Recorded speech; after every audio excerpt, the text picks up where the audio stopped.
Assalamualaikum and salam sejahtera. My name is Hadiwinata bin Helmi and I'm a student of psychology. For this semester, May 2025, I will be taking a subject OUMH1303 English for Oral Communication. Today, I will doing a task 1. I will choose a descriptive speech and the topic of this speech is anger management. I know anger isn't exactly the most pleasant emotion, but it's a natural part of being human.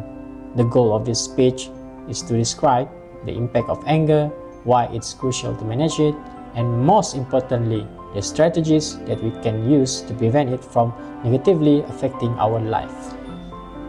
Let's start by discussing what anger really is. Anger is a natural emotional response to frustration, hurt, or perceived injustice. It's something that everyone experiences. Think about it for a moment. Maybe you have gotten frustrated when someone cut you off in traffic, or perhaps you felt your blood boiling when someone made a rude comment. These are all examples of anger. Anger can range from mild irritation to intense rage. At its core, it's emotional reaction to a specific situation. But here's the thing. Anger itself isn't inherently bad. In fact, anger can be a motivating force. It can push us to take action when something's wrong. However, how we deal with that anger determines whether it's a positive or destructive force. So, why should we be concerned about anger? What's the real impact? Well, when we get angry, our bodies go through physiological change. Your heart rate increases, your blood pressure rises, and your muscles stand up.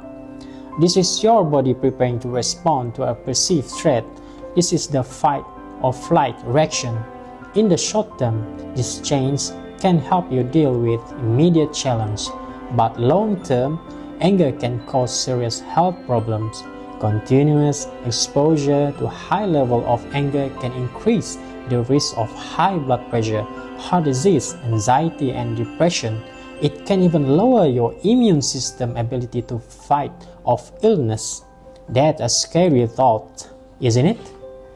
On a social level, uncontrolled anger can wreak havoc on relationships, whether it's at work, with family, or with friends. When anger is expressed poorly, it can lead to damaged relationships, broken trust, and poor communication.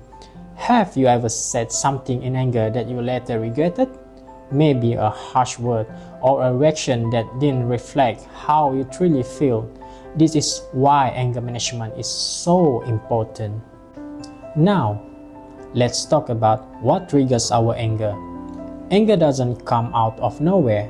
It's caused by something, whether it's a situation, person, or even our own internal emotion.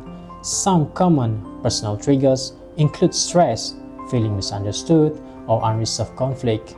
For example, when you are overwhelmed with work or school tasks, frustration can build up, leading to anger.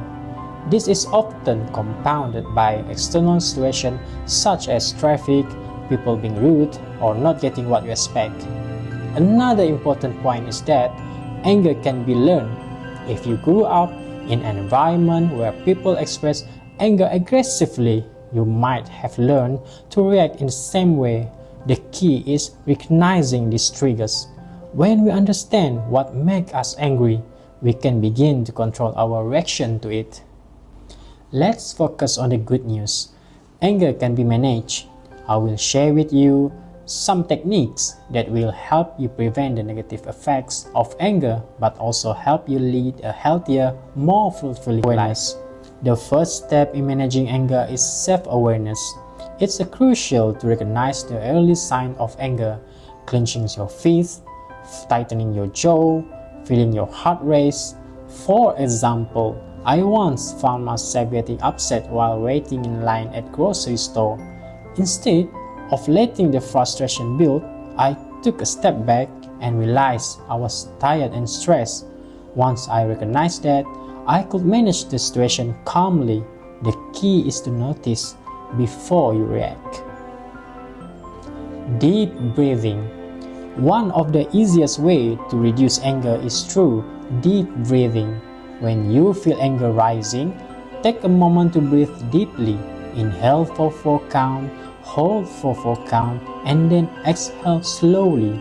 I found that this simple act can calm me down instantly, helping me regain control over my emotions. Cognitive restructuring.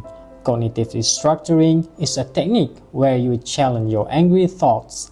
For example, instead of thinking, "This is unfair. Why is this happening to me?" try shifting your perspective to, "This is frustrating, but it's something I can handle." Changing how you perceive the situation can dramatically reduce the intensity of your anger. Taking a time out. Sometimes the best thing to do is to simply step away. Taking a time out, walking away from a situation can give you the time to cool off and approach the issue with a calm mindset. This is especially useful when you are in a heated argument or confrontation. Healthy communication. Another effective technique is healthy communication. Express your feelings calmly using I statements like "I feel upset when," instead of using accusatory language like "you always." This approach helps prevent the conversation from escalating into an argument. Physical activity. Lastly, exercise is a powerful way to release a built-up tension. I found that going for a brisk walk or even a short workout can help release pent-up anger and clear my mind. Whether it's yoga, running, or dancing, any physical activity can be a great stress reliever. Managing anger effectively has several benefits. On a personal level, it leads to better health. Your blood pressure and stress level decrease and reduce your risk of heart disease. It also enhances relationships. People who manage their anger will tend to have stronger, more trusting relationships with their family, friends, and colleagues. Anger management also promotes better decision making. When you're not clouded by rage, you are able to think clearly and make rational choices. For example, instead of shouting at someone in anger, you are able to have a constructive conversation to resolve the issue. This leads to more positive outcomes. For conclusion, anger is a natural emotion, but it's crucial to understand how to manage it. Anger, when unchecked, can have harmful effects on our health, relationships, and overall well-being. However, through self-awareness, deep breathing, healthy communication, and other techniques, we can gain control of our emotions and use anger as a tool for positive change. Remember, anger is not the enemy. It's our reaction to it that makes the difference. By learning how to manage anger, we can live healthier, more balanced life. Thank you for listening, and I hope these strategies will help you the next time you feel that familiar rush of anger.